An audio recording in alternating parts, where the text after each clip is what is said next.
I got to interview you and the Queer Eye team when you came to Australia like 8 years ago. So this is very cool for me. Tell me it's been 8 years. It has been 8 years. I had to look it up.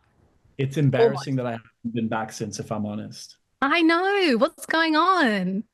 I have to, I adored my time there so much. It was so beautiful, and we barely had enough time to actually be tourists and take in all the beauty that Australia has to offer. But Canberra was really nice, and Sydney was just epic. I haven't gone to Melbourne. I still have to do the Gold Coast. So many Yeah. hikes I need to do. So now you got me excited for my next trip.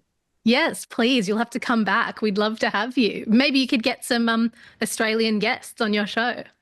There's no shortage of proper Australian talent, so I would genuinely love it.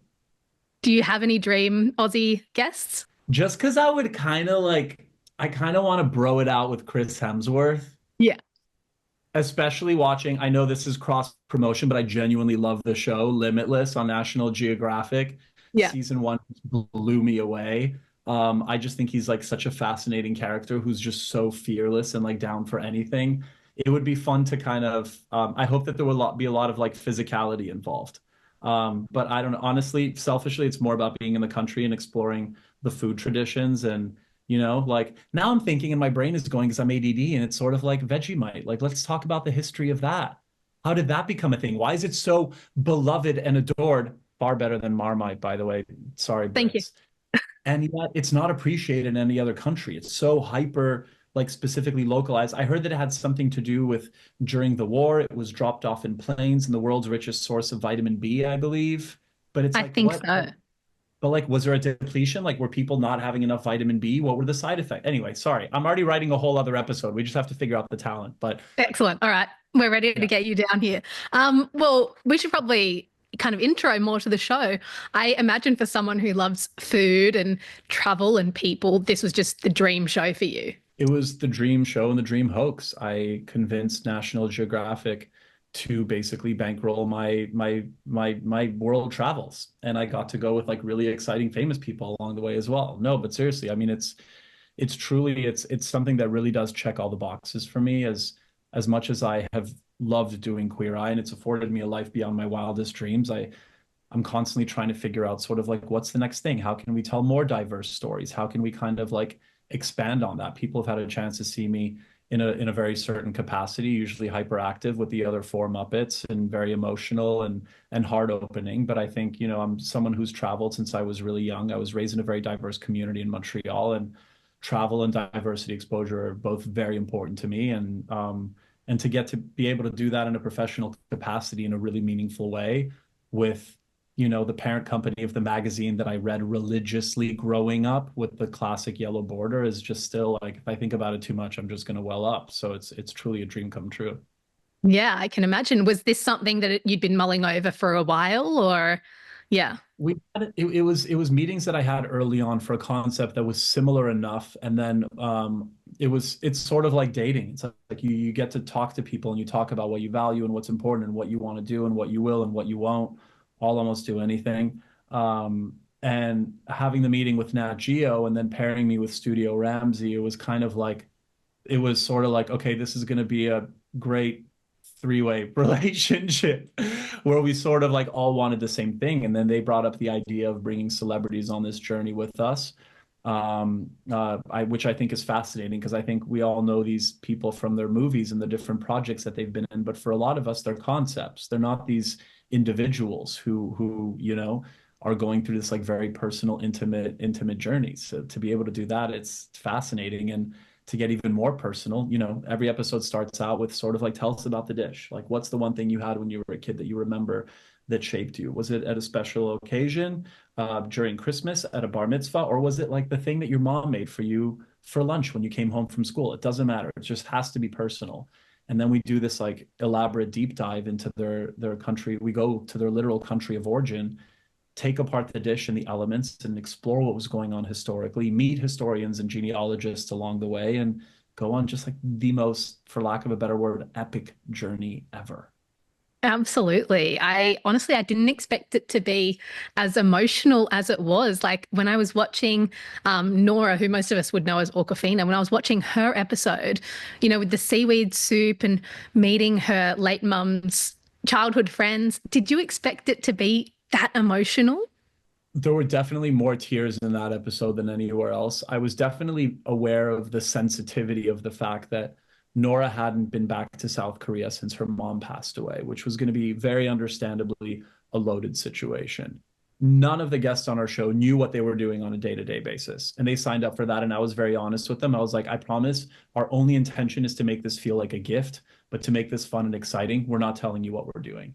With Nora, we had to be a little more transparent because anxiety is a real thing. And at the end of the day, health, is more important than anything else, than entertaining TV. And so we were a little more like sharing of the information and open to that with her. But I think specifically that scene when, she obviously had understandably had some anxiety around meeting anybody who knew her mom, because it's like those are wounds that like you've been working on healing, and it's not even healing but just living with, because grief is such a complex thing. And for her to walk into that cafe and meet these two women who, told producers that they were friends with Nora's mom, one of them immediately gets up, and they were the most like, I mean, you saw it. So they're like stoic, chic as hell in their Chanel two-piece like little cardigans, just like looking very elegant.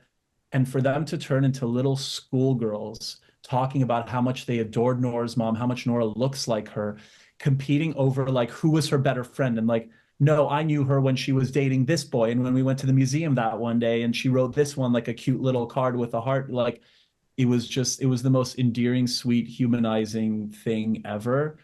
And then they started showing photos that Nora had never seen, which just, it was full disclosure. We cut it out. I was snot crying so hard. Nora actually had to take care of me in that scene, which I'm so mortified about. And she still makes fun of me a little to this day. But it's like I should have been holding her hand, but there wasn't a dry eye on the set that day. Yeah, I was going to ask, how do you keep it together? Because it did appear as though you kept it together really well. No, that's why we have to support our editors, and they deserve all the awards and all the attention and love, because they really do the Lord's work. I mean, look, I'm somebody who I already identify as like pretty sensitive and empathetic, and you can't not feel for the person that you're going through this journey with. And even if it's like in some ways there's relief and there's joy, but there's also sadness, and those things can kind of coexist. But we kind of helped each other out, and Nora and I got along in many ways on like on a personal level, because you spend a lot of time with these people, even though it's a short-ish amount of time. It's like you form these bonds and you're in it together. You're jet lagged together. Your call time of 4 a.m. is together. Your need for caffeine, all of the information that we get given as well. Like we're on this journey. How did you choose the guests? Was it like people that you're friends with, or were you like, oh, I think this person would have a really interesting story? So a couple were people that I had known, but there are also a lot of people that I knew who I reached out to who were interested. And once we did that deep dive, the research team at Nat Geo and Studio Ramsey did. I'm definitely not taking credit for all the work that they did. We realized that there wasn't enough factual information, and this is Nat Geo. We need like a lot of independent sources to corroborate anything to call it a fact. And that's where I really respect them for not just choosing names for the sake of the names or of how famous they are or what project they have coming out, but they really are like their level of integrity towards like diverse storytelling is truly like bar none the most impressive thing I've ever seen. Um, but we had a really large pool, and there were people who we were really excited about who unfortunately we couldn't come up with the right amount of documents. There wasn't necessarily a story. We've had a lot of dead ends, and so a lot of cuts were unfortunately made. That's why I really hope that the show's successful and I get to do this forever until I'm a raisin. But because I think that it's important to tell all these stories and to maybe tackle every single country on the planet. That would kind of be my goal. So, but we'll see. That would be The pool incredible. was very big. The pool was very big. Yeah. I thought it was so interesting when you guys found out that Florence Pugh had another Florence Pugh in her family. That was mind blowing. But even and there's I don't know if you saw after, but when we were walking through St. Pancras Square and we are talking about the workhouses, she learns that this Florence Pugh, this person with the same name, had manifestation of very similar symptoms of like a cardiovascular, like a cardio situation that Florence had when she was young, when she was a few months old, and her family moved to Spain to give her a better quality of life. And this ancestor of Florence's with the exact same name passed away from very similar symptoms. Like that's, I call it spooky spaghetti. Like there's something there that's kind of like, I don't really understand, but it's just like, it just leaves a chill, you know, gives you Yeah. goosebumps. We were just beyond shocked when we found that out, you know? Yeah, Yeah. absolutely. What would you say was the most interesting story that you discovered along the way? I would say less than like an extremely specific incident, but more, or you know what? The one for me, no, that's a lot. There is one that like I actually think about sometimes and it just makes me well up. Justin Thoreau had this story that his great grandfather was from a town called Piacenza, and he brought tortellini and brodo from there. Long story short, we discover the tortellini and brodo has nothing to do with Piacenza. He was actually from this area around Modena and Bologna and Cento, where tortellini and brodo and all the elements that are in the tortellini are actually from. And we learned that his adopted great grandfather um, lived with a family. And usually these kids who were adopted and fostered into homes, as soon as they were old enough to be emancipated, they never saw the families again. A lot of them weren't very well treated. There was a lot of poverty going on in Italy at the time. Watch the episode to understand all the details, but like for all the viewers, not you, and Yeah. readers. But and what we learned was we actually found documents that he would go visit, his great grandfather would go visit this family multiple times after he was emancipated and technically free. So that family left a good mark on him. And the dish that he brought back was from the area that they were from. It is too much of a coincidence not to consider that he had such a special place in his heart for how they treated him as an orphan with everything that he went through in life, working, in silk factories and actually making it through. And it was like such a high mortality rate that the dish he brought to the United States was this tortellini and brodo to honor the family. And that for me was just a reminder to like it's just like it's as delicious as the tortellini and brodo was, the story behind it and the heart and the love is that's what makes it so loaded. When it's just hearing things my whole life, like making things with love, it just brings on a whole new definition to a thing that is already common and that I've been saying for years, but I have a deeper understanding of and a deeper appreciation and a respect and gratitude for. Absolutely. I mean, you say that you want to do this show until you're a raisin. How do you think projects like this will fit in with Queer Eye in the future? Do you think that you've got quite a few seasons left in you for Queer Eye? Honestly, every season, whenever we start, I always go to Tan and I'm like, Tan, I literally need to look up synonyms for connection, food. How am I gonna like keep rinse and repeating this forever? And what I learn is every single time I meet a hero and all I ask them for about like, tell me about your relationship with food, it can go so many different ways. It can be utilitarian, emotional, historical, childhood memory, what they want more of, what they used to do that they didn't. Like the answers are always different.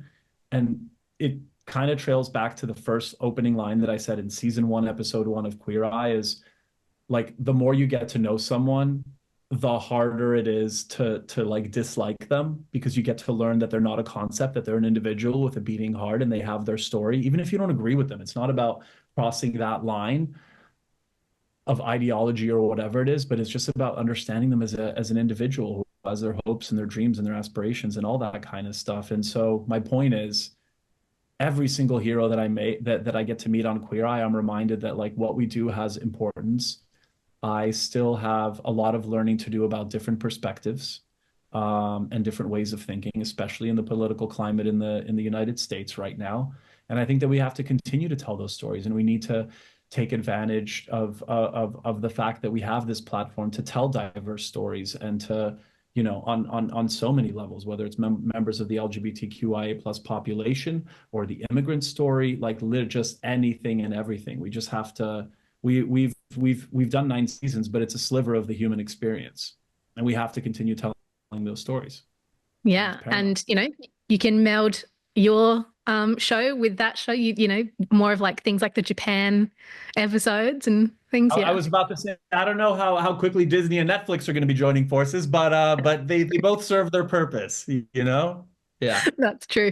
Well, thank you so much for your time. And you're going to have to come back to Australia soon. I will. I know. I'm way overdue. It's embarrassing, Yeah, frankly. And they stop calling me out. I'm getting my flight right now. I'm more veg calling like Qantas. you. Yes, Yeah. Qantas. Thank you guys so much.